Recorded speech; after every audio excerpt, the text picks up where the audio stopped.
Okay, what we're going to look at now is how you can take your journeys from Virtuoso. So it could be your functional UI journeys. In this case, we've got one written to go to a banking website and start looking at making a loan calculation to pick up how much can be borrowed and what the interest rates would be. So we've written this simple test, and now we're going to look at how this can be run through JMeter to do some performance or load testing. Now note that in doing this, because we're going to be exporting the test using a Selenium format, Virtuoso itself is not built on top of Selenium. And therefore, a lot of the natural language steps that you're able to write, for instance, things like having dynamic weights, they are not natively available in Selenium. Therefore, you do need to consider how the tests are written. For instance, here you can see I have used explicit wait times, but also the way I interact with some fields. For example, here I've used a class name instead of the label.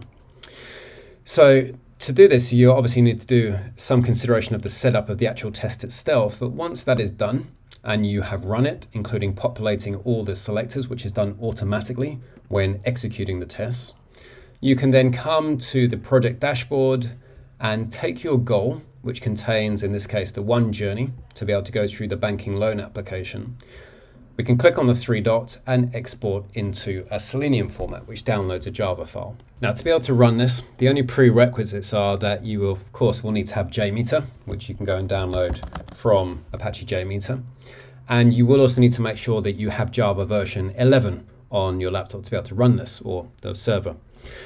In terms of then running to be able to run from Selenium, if you come into the Virtuoso documentation and type in Selenium, then we do have a Selenium runner template that we've already prepared and that you can download. And again, you need to have JDK 11. And of course, because you're going to run through JMeter, you need to install JMeter. All you have to do then is unzip the file and then put the resultant folder into your applications folder. So you'll end up seeing that you have your applications with the Selenium environment.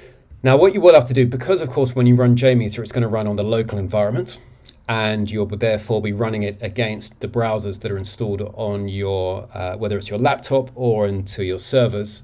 This does use Chrome WebDriver, so you need to have Chrome. And what you will need to do in the Gradle build, we need to open that, because what you'll see here is the Gradle build contains the version of WebDriver, so the Chrome driver version. And this needs to correlate to the version of your Chrome that you're going to be testing against. So you can go to Chrome, About Chrome, and we can see here I'm running 104.0.5.112.79. So then what I have to do is Google Chrome WebDriver version and find that in this case, I should be using for version 104. This is the Chrome browser or Chrome driver version that I should be using. So I need to update that in the build.gradle file and click save. The next thing that I need to do is come in and take the journey that I have downloaded, so the Java file, and I can put that also into, I'm going to open it in brackets I'm using here. So if I drag and drop my Java file in, I'm just going to have to make a few changes to this, which is one, we need to specify the WebDriver manager that we're using. So we just put a line in here in line 10. And then we also just need to specify around the Chrome driver that will be used. So I'm going to change this line on line 23 to WebDriver manager.ChromeDriver setup.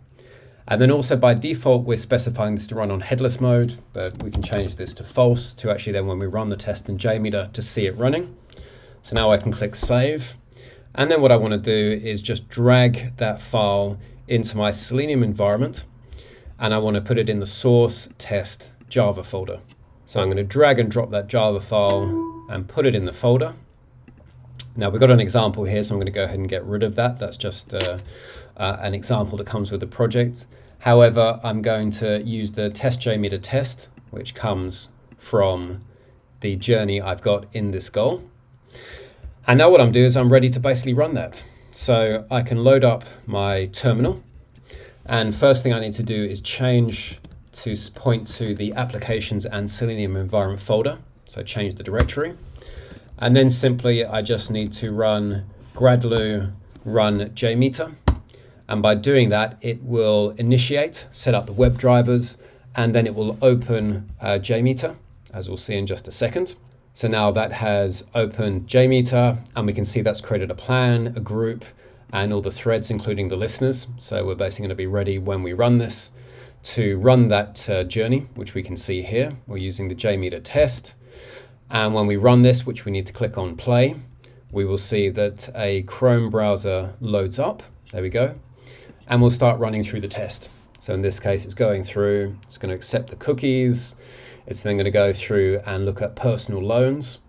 And note that where we put the wait times in here, those allow for obviously the waits to occur. Next, we're going to see that we click yes to your a banking select customer. And then it's going to put in the loan amount, select the duration, and then click apply. And that's the end of the test, which will close. And you can now see we get a success response in terms of that test running. And then we could drill through the summary, the aggregate reports.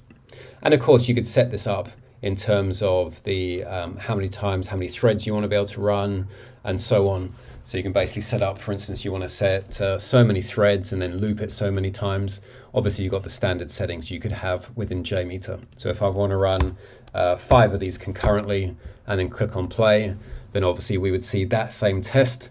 We should see 5 browser windows are open, and therefore see it running 5 times, as we can see here.